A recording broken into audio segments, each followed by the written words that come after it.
मधुबन के बाबा, मधुबन के बाबा मुरली वाले, आपका क्या कहना, आपका क्या कहना। ओम शांति। आज 2 अगस्त 2023 के साकार मधुर महावाक्य हैं। आज मीठे मीठे बाप दादा बोले, मीठे बच्चे, अमृत वेले उठ मेडिटेशन में बैठो, विचार करो मैं आत्मा हूँ। हमारा बाबा बागवान है, वही खिवैया है, मैं उसकी संतान हूँ। मालिक बन ज्ञान रत्नों का सिमरन करो। बाबा ने कहा, मीठे बच्चे, अमृत वेले उठ मेडिटेशन में बैठो, विचार करो कि मैं आत्मा हूँ। बाबा हमारा बागवान है, वही खिवैया है, मैं उसकी संतान हूँ। मालिक बन ज्ञान रत्नों का सिमरन करो। बाबा ने आज प्रश्न पूछा कि किस एक बात का महत्व दुनिया बाप के भी है, और उत्तर है दान का। तुम बच्चों को रहम दिल बन सबके ऊपर तरस खाना है, सबको अविनाशी ज्ञान रत्नों का दान देना है। दानियों की बहुत महिमा होती है, अखबार में भी उनका नाम निकलता है।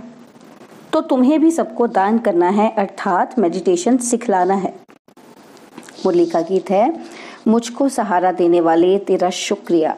ओम शांति। सहारा उनको दिया जाता है जो डूबते हैं, उनको पार करने के लिए सहारा देते हैं, क्योंकि खिवैया नाम तो भारतवासी जानते हैं। खिवैया का काम है डूबने वाले को बचाना। बच्चे जानते हैं कि भारतवासियों का बेड़ा डूबा हुआ है। हर बात भारतवासियों के लिए ही है और कोई खंड के लिए नहीं कहेंगे। यह भी तुम समझते हो। सत्यनारायण की कथा अथवा अमरनाथ की कथा भी यहाँ होती है। तुम जबकि सुबह का मेडिटेशन में बैठते हो तो किसको याद करते हो? भक्ति मार्ग में तो कोई किसको याद करते हैं। उन सबकी साधना है अयथार्थ। सिखलाने वाला खिवैया व बागवान तो कोई है ही नहीं। गुरु लोग भी मेडिटेशन सिखलाते हैं कि ऐसे ऐसे करो, बहुत प्रयत्न करते हैं याद में रहने के लिए। योग साधना कहा जाता है, वह तो मनुष्य को कराते हैं। अभी तुम जानते हो कि इस बगीचे का माली अथवा मालिक है परमपिता परमात्मा। कांटों के जंगल का मालिक है रावण। माया रावण कांटों का जंगल बनाती है। यह तुम्हारी बातें भी कोई जानते हैं, भूल जाते हैं, माया भुला देती है। मेडिटेशन में बैठने में भी माया बड़ा विघ्न डालती है। मेडिटेशन कैसे करो, यह भी बाप सिखलाते हैं।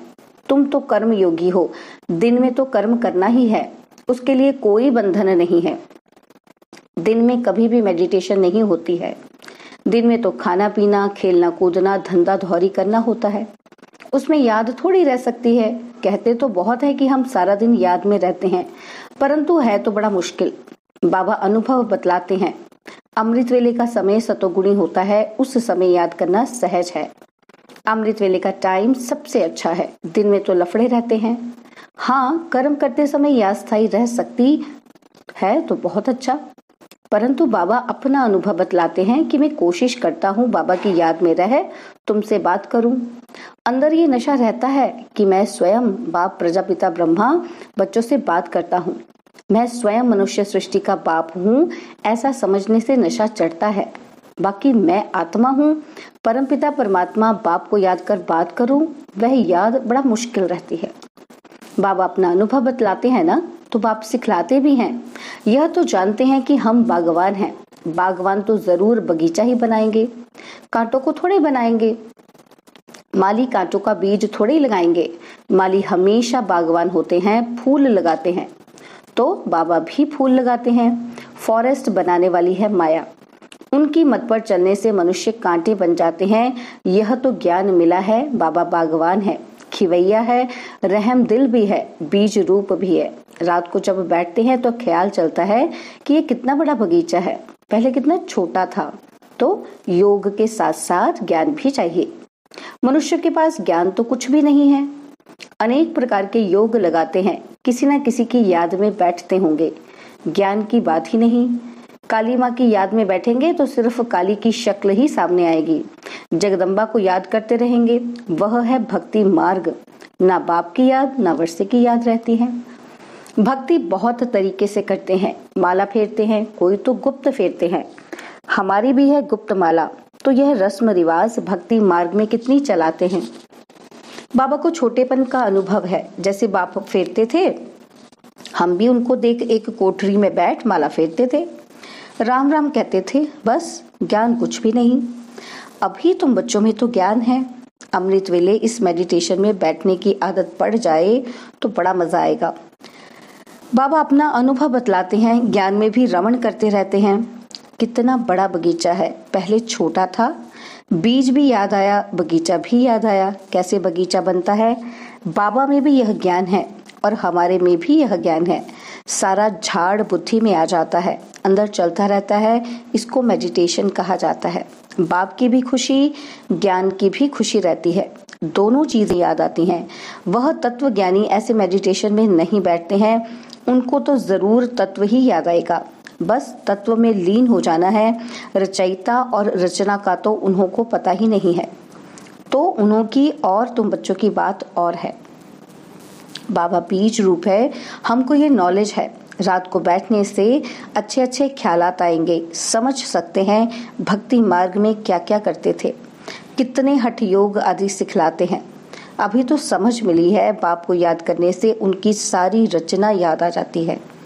हम 84 जन्मों का चक्र लगा कर आए हैं, अभी हम चाहते हैं वापस। यह ड्रामा का चक्र फिरता रहता है। ज्ञान धन को भी याद करते, धन देने वाले को भी याद करते हैं। जितना याद में रहेंगे उतना अवस्था परिपक्व होती जाएगी। तुम किसी को भी समझा सकते हो कि मेडिटेशन में हम कैसे बैठते हैं। मनुष्यों को तो अनेक प्रकार की मत मिलती है कि फलाने को याद करो। यहाँ हम सब एक मत पर हैं, एक की ही याद में रहते हैं। छोटे बड़े बूढ़े सबको एक ही मत मिलती है।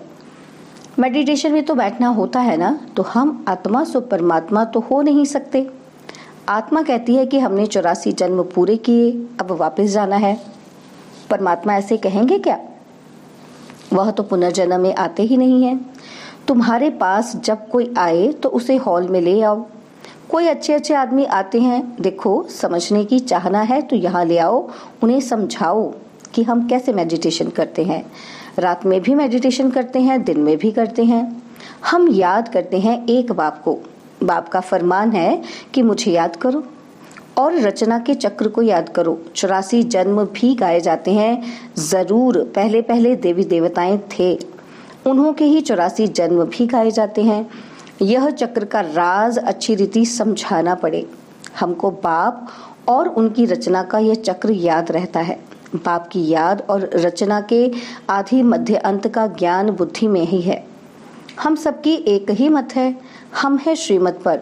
वह पतित पावन बाप ही आकर बेहद स्वर्ग का वर्षा देते हैं, तो बाप को जरूर याद करना पड़े ना। बाप द्वारा ही हम वर्षा पाते हैं, फिर गिरते हैं, अंत में पतित बन जाते हैं।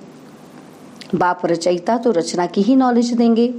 गॉड फादर इज नॉलेजफुल, पतित पावन, तो जरूर पतित दुनिया में आकर पावन बनाएंगे ना। ऐसे तुम कोई को बैठ समझाएंगे तो प्रभावित होंगे।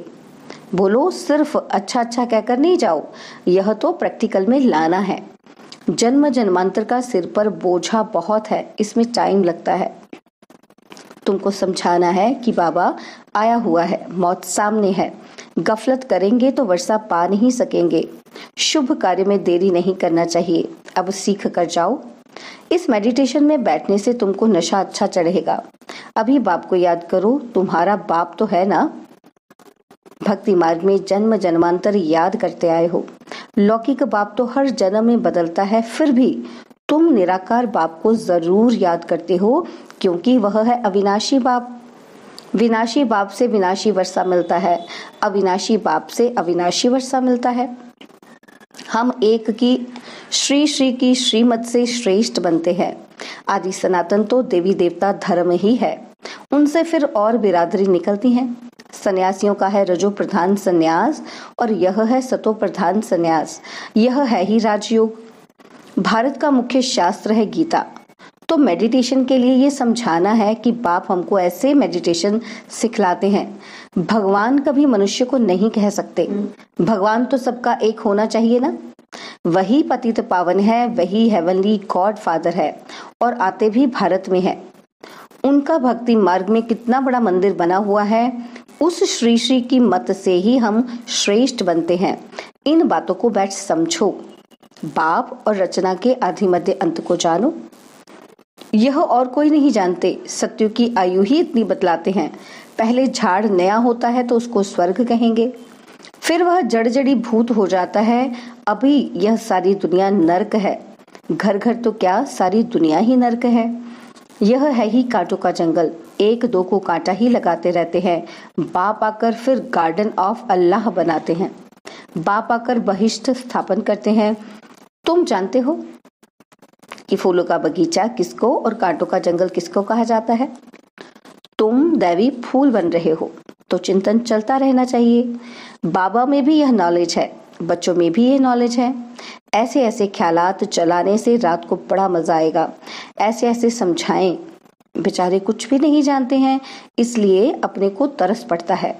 ओ गॉडफादर कहते हैं, परंतु बाप को और उनकी रचना को जानते ही नहीं हैं। हम भी अब अल्लाह के बच्चे बने हैं, समझाने का भी बड़ा नशा चाहिए। अविनाशी ज्ञान रत्न है तो फिर दान करना चाहिए। दानी की बहुत बहुत महिमा करते हैं। अखबार में भी पढ़ता है, रिलीजियस माइंडेड ही दान करते हैं। तुम तो हो ही रिलीजियस माइंडेड, दान ही नहीं करेंगे तो मिलेगा क्या? दान तो जरूर देना है। ज्ञान दान देना तो अति सहज है। बाबा बतलाते हैं कि हम ऐसे मेडिटेशन में बैठते हैं, इस दुनिया का चक्र ऐसे फिरता है। पहले एक धर्म था, पीछे यह धर्म निकले हैं। ये सब बिरादरियां हैं। यह बातें तुम बच्चों की बुद्धि में बैठनी चाहिए। मनुष्य को योग का बहुत शौक रहता है। बोलो, हमारा मेडिटेशन चलकर देखो। रिलीजियस माइंडेड जो होते हैं वह मेडिटेशन हॉल देखकर खुश होते हैं। रिलीजियस माइंडेड मनुष्य कभी पाप नहीं करते। तुम्हारे पास समझाने की पॉइंट्स तो बहुत है, परंतु बच्चे नंबरवार हैं।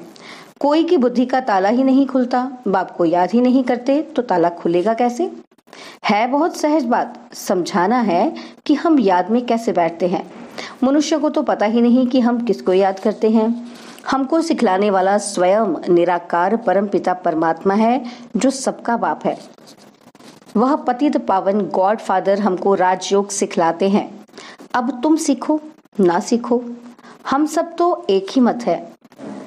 हम सबकी तो एक ही मत है। श्री श्री से हम मत ले रहे हैं। यह है एम ऑब्जेक्ट।